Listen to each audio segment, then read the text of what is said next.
അധ്യായം 6 മുതൽ 9 വരെയുള്ള വചനം വായിക്കും. യോഹന്നാൻ 6 മുതൽ 9 വരെ. അവനെ പരീക്ഷിക്കാനാണ് യേശു ഇങ്ങനെ ചോദിച്ചത്. എന്ത് ചെയ്യണമെന്ന് യേശു നേരത്തെ മനസ്സിൽ കരുതിയിരുന്നു.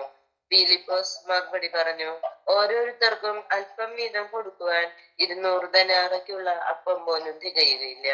ശിഷ്യന്മാരിൽ ഒരുവനും ശിമയോൻ പത്രോസിന്റെ സഹോദരനുമായ അന്ത്രയോസ് അവനോട് പറഞ്ഞു, 5 ബാർലിയപ്പവും 2 മീനും കൈവശമുള്ള ഒരു കുട്ടി ഇവിടെയുണ്ട്, എന്നാൽ ഇത്രയും പേർക്ക് അതെന്തുണ്ട്?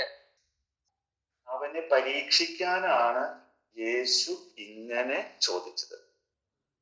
ദൈവം പരീക്ഷിക്കുമോ? ഇല്ല എന്നാണ് വചനം പറയുന്നത്. നിങ്ങൾ ഇവിടെ എന്തുകൊണ്ട് പരീക്ഷിച്ചു? പിശാച് എന്തിനു പരീക്ഷിക്കുന്നു? മനുഷ്യൻ എന്തിനു പരീക്ഷിക്കുന്നു? ഇത്തരം കുറെ ചോദ്യങ്ങൾ നമ്മുടെ മനസ്സിലേക്ക് എപ്പോഴും കടന്നു വരുന്നതാണ്. മനുഷ്യൻ എന്തിനാണ് ഓരോ കാര്യങ്ങളും പരീക്ഷിക്കുന്നത്? അത് പഠിക്കാൻ വേണ്ടിയിട്ടാണ്. അതാണ് മനുഷ്യൻ പരീക്ഷിക്കുന്നതിന്റെ കാരണം. പിശാച് എന്തിനു പരീക്ഷിക്കുന്നു? അത് കെണിയിൽപ്പെടുത്താൻ വേണ്ടിയിട്ടാണ്. ദൈവം ആരെയും പരീക്ഷിക്കുന്നില്ല എന്നുള്ള വചനം നമുക്ക് ആദ്യം നോക്കാം. യാക്കോബ് 1:13. യാക്കോബ് 1:13. പരീക്ഷിക്കപ്പെടുമ്പോൾ താൻ ദൈവത്താലാണ് പരീക്ഷിക്കപ്പെടുന്നത് എന്ന് ഒരുവനും പറയാതിരിക്കട്ടെ. എന്തെന്നാൽ ദൈവം തിന്മയാൽ പരീക്ഷിക്കപ്പെടുന്നില്ല, അവിടുന്ന് ആരെയും പരീക്ഷിക്കുന്നുമില്ല. പക്ഷെ ദൈവം പരീക്ഷകൾ അനുവദിക്കുന്നുണ്ട്. ഈ അനുവദിക്കുന്നത് നമ്മളും അതുപോലെ നമ്മളായി ബന്ധപ്പെട്ട് കിടക്കുന്ന വ്യക്തികളും ചില കാര്യങ്ങൾ പഠിക്കാൻ കൂടിയാണ് ദൈവം അനുവദിക്കുന്നതാണ്. ഉൽപ്പത്തി 22:1. ഉൽപ്പത്തി 22:1. അബ്രാഹത്തിന്റെ ബലി. പിന്നീട് ഒരിക്കൽ ദൈവം അബ്രാഹത്തെ പരീക്ഷിച്ചു. അബ്രാഹം അവിടുന്ന് വിളിച്ചു, ഇതാ ഞാൻ, അവൻ വിളി കേട്ടു. ഈ പരീക്ഷയുടെ ഫലം നമ്മൾ അതേ അധ്യായത്തില് 12-ാം വചനത്തിലാണ് നമ്മൾ കാണുന്നത്. ഉൽപ്പത്തി 22:12. കുട്ടിയുടെ മേൽ കൈവയ്ക്കരുത്, അവനെ ഒന്നും ചെയ്യരുത്. നീ ദൈവത്തെ ഭയപ്പെടുന്നുവെന്ന് എനിക്കിപ്പോൾ ഉറപ്പായി, കാരണം നിന്റെ ഏകപുത്രനെ എനിക്ക് തരാൻ നീ മടി കാണിച്ചില്ല. ഈ ഒരു മനോഭാവമാണ് നമ്മൾ വളർത്തിയെടുക്കുന്നത് ഇങ്ങനെ പരീക്ഷകൾ ഉണ്ടാവുമ്പോൾ. അതിനെ കുറിച്ച് പൗലോസ്ലിയ എന്താണ് പറയുന്നത്? 1 കൊരിന്തോസ് 10:13.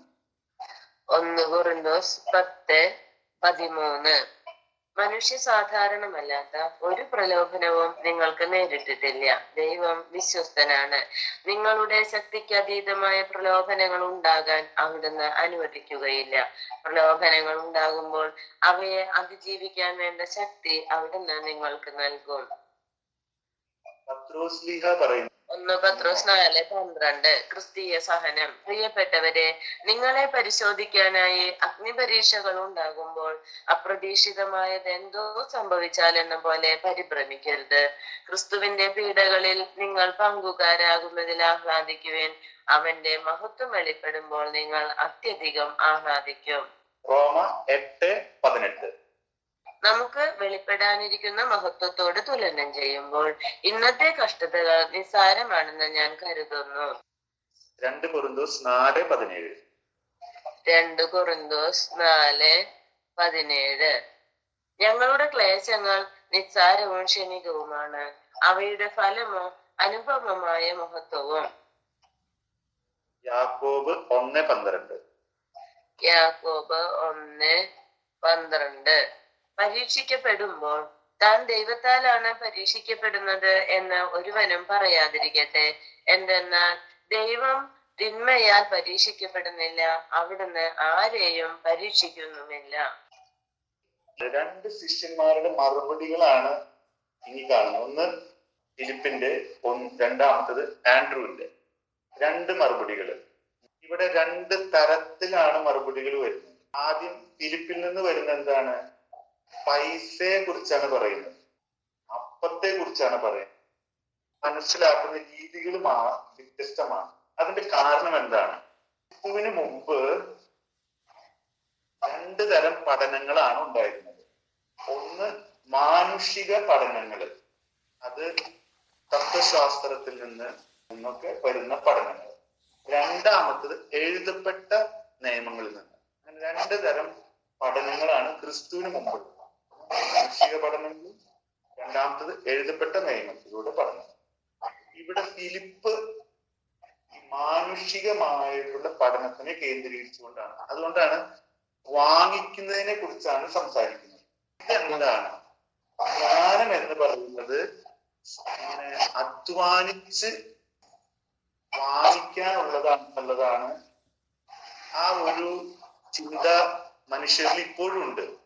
വചന ക്ലാസ്സുകളിൽ പോലും ആൾക്കാർ പങ്കെടുക്കുന്നത് അതിൽ നിന്ന് എന്തെങ്കിലുമൊക്കെ പഠിച്ചെടുക്കണം, ദൈവം തരണമെന്നല്ല ആഗ്രഹിക്കുന്നത്, പഠിച്ചെടുത്തിട്ട് വേറെ സ്ഥലത്ത് പ്രയോഗിക്കണം. ഈ പ്രയോഗത്തിന് വേണ്ടി പഠിക്കുന്ന ആൾക്കാരുണ്ട്. അത് പൂർണ്ണതയല്ല. ഇവിടെ ഒരു 200 ദിനാരെ കുറിച്ച് പറയുന്നുണ്ട്. അതെന്താണ് അർത്ഥമാക്കുന്നത്? 100 എന്ന് പറയുന്നത് പൂർണ്ണതയാണ്. അപ്പൊ 200 2 വട്ടം പൂർണ്ണത വേണം.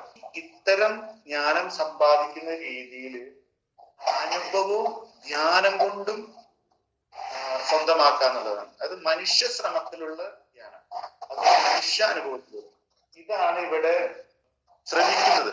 ഗുരുവിന്റെ മനസ്സാണ് അവിടെ വെളിപ്പെടുത്തി തരുന്നത്. അതിലൂടെ നമ്മുടെ മനസ്സും വരികയാണ്. എന്തിനു വേണ്ടിയാണ് ഓരോ കാര്യങ്ങൾ ആർജിക്കാൻ വേണ്ടി നടക്കുന്നത്? അപ്പൊ എത്രയോ അപൂർണതയിലാണ് നമ്മൾ ജീവിക്കുന്നത്. പക്ഷെ നമുക്കറിയാം അത്തരം ജ്ഞാനങ്ങള് ദൈവോന്മുഖമാക്കില്ല, പക്ഷെ ചിലപ്പോൾ ദൈവത്തിൽ നിന്ന് നമ്മൾ വീഴാൻ കാരണമാകും.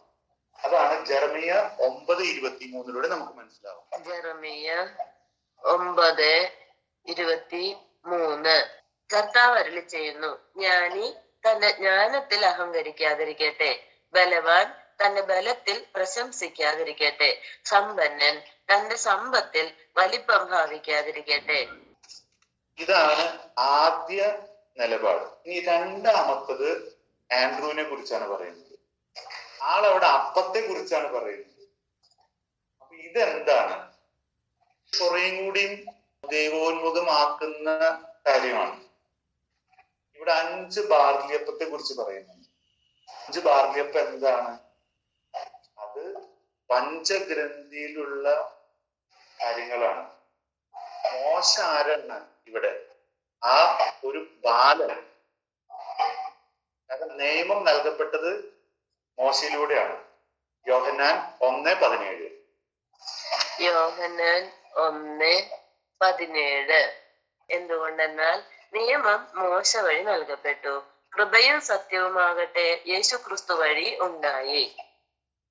ഈ നിയമത്തിൽ മാത്രം കുടുങ്ങിക്കിടക്കുന്നവർക്ക് എന്തോ ഒരു മൂടുപടം ഉണ്ടെന്നാണല്ലോ പറയുന്നത്. 2 കൊറിന്തോസ് 3:15. 2 കൊറിന്തോസ് 3:15. അതെ, അത് ഇന്നും മോശയുടെ ഗ്രന്ഥം വായിക്കുമ്പോഴെല്ലാം അവരുടെ മനസ്സിൽ ഒരു മൂടുപടം കിടക്കുന്നുണ്ട്. പിന്നെ 2 മത്സ്യത്തെ കുറിച്ച് പറയുന്നുണ്ട്. അത് സങ്കീർത്തനങ്ങളും പ്രവാചകരുമാണ്. അപ്പൊ അതുകൊണ്ടാണ് ഈ നിയമം, സങ്കീർത്തനം, പ്രവാചകർ. അതാണ് ലൂക്ക 24:44 നമുക്ക് മനസ്സിലാക്കുന്നത്. ഇതിലൂടെ എല്ലാം യേശുവിനെ കുറിച്ച് സൂചനകൾ നൽകുന്നതാണ്. ലൂക്ക 24:44. ലൂക്ക 24:44 അവൻ അവരോട് പറഞ്ഞു, മോശയുടെ നിയമത്തിലും പ്രവാചകന്മാരിലും സങ്കീർത്തനങ്ങളിലും എന്നെ കുറിച്ച് എഴുതപ്പെട്ടിരിക്കുന്നതെല്ലാം പൂർത്തിയാകേണ്ടിയിരിക്കുന്നു എന്ന് ഞാൻ നിങ്ങളോട് കൂടെ ആയിരുന്നപ്പോൾ പറഞ്ഞിട്ടുണ്ടല്ലോ. ആ പൂർത്തിയാകുന്നത് യേശുവിലാണ്. അതാണ് നമ്മൾ യോഹന്നാൻ 1:17 വായിച്ചത്. ഇനി നമ്മൾ 1 കൊറിന്തോസ് 1:24 എന്താന്ന് മനസ്സിലാക്കാം. 1 കൊറിന്തോസ് 1:24 വിളിക്കപ്പെട്ടവർക്ക് യഹൂദരോ ഗ്രീക്കുകാരോ ആകട്ടെ, ക്രിസ്തു ദൈവത്തിന്റെ ശക്തിയും ദൈവത്തിന്റെ ജ്ഞാനവുമാണ്. ഇത് രണ്ടും, അതായത് ഫിലിപ്പും ആൻഡ്രൂവും നിൽക്കുന്നത് അപൂർണതയിലാണ്. പൂർണ്ണത വരുന്നത് ക്രിസ്തുവിലാണ്. അതാണ് പൂർണ്ണമായി ഉദിക്കുമ്പോൾ അപൂർണമായതെല്ലാം അസ്തമിക്കുന്നതെല്ലാം വചനം പറയുന്നത്. അപ്പൊ ഈ പൂർണ്ണതയാണ് നിലനിൽക്കേണ്ടത് എന്ന് വിചാരിച്ച് പഴയതെല്ലാം ഇല്ല എന്നല്ല എന്റെ അർത്ഥം. ഈ പൂർണ്ണതയിലേക്ക് ഈശോ തന്നെയാണ് നമ്മുടെ ഹൃദയങ്ങളും കാതുകളും മനസ്സും ഒക്കെ തുറക്കുന്നത്. അതാണ് വചനത്തിലൂടെ കിട്ടുന്ന ജ്ഞാനം എന്ന് പറയുന്നത്. ലൂക്ക 24:45. ലൂക്ക 24:45. വിശുദ്ധ ലിഖിതങ്ങൾ ഗ്രഹിക്കാൻ തക്കവിധം അവരുടെ മനസ്സ് അവൻ തുറന്നു. അപ്പോസ്തല നടപടി 16:14. അപ്പോസ്തല നടപടി 16:14.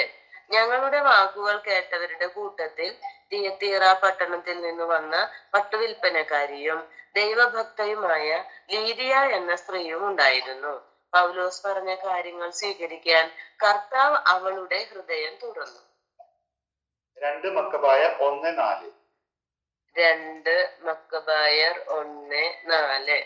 തന്റെ കൽപ്പനകളും പ്രമാണങ്ങളും പ്രവേശിക്കാൻ അവിടുന്ന് നിങ്ങളുടെ ഹൃദയം തുറക്കുകയും നിങ്ങൾക്ക് സമാധാനം നൽകുകയും ചെയ്യട്ടെ. ഏശയ്യ 50:5. ഏശയ്യ 50:5. ദൈവമായ കർത്താവ് എന്റെ കാതുകൾ തുറന്നു, ഞാൻ എതിർക്കുകയോ പിന്മാറുകയോ ചെയ്തില്ല.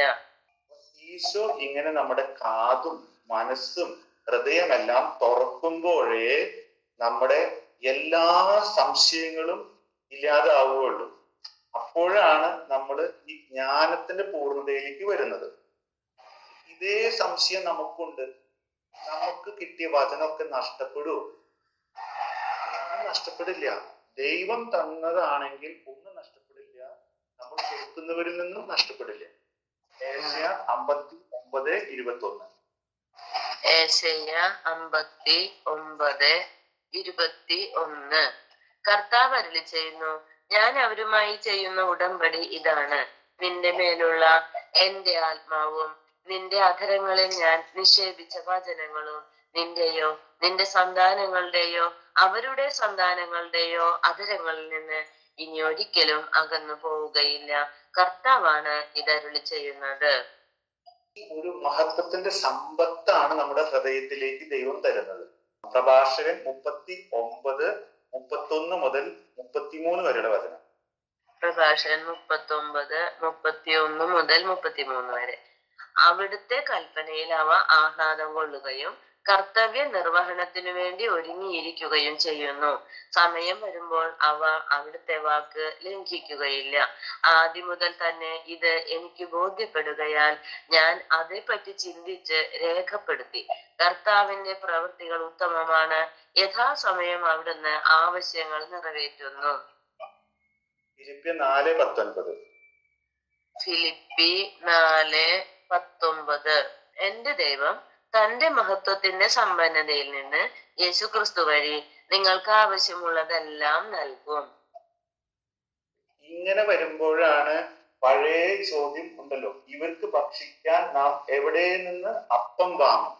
ഈ അപ്പം, വചനമാകുന്ന അപ്പം നമ്മുടെ അധരത്തിലേക്ക് കർത്താവ് തന്നെയാണ് വെക്കുന്നത്.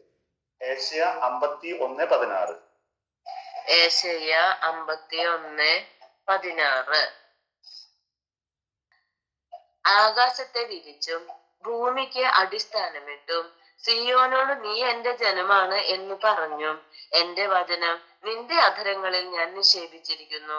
എന്റെ കരത്തിന്റെ തണലിൽ ഞാൻ നിന്നെ മറച്ചിരിക്കുന്നു. മലാക്കി 2:7. മലാക്കി 2:7. പുരോഹിതൻ അധരത്തിൽ ജ്ഞാനം സൂക്ഷിക്കണം. ജനം പ്രബോധനം തേടി അവനെ സമീപിക്കണം. അവൻ സൈന്യങ്ങളുടെ കർത്താവിന്റെ ദൂതനാണ്. ജെറമിയ 1:9.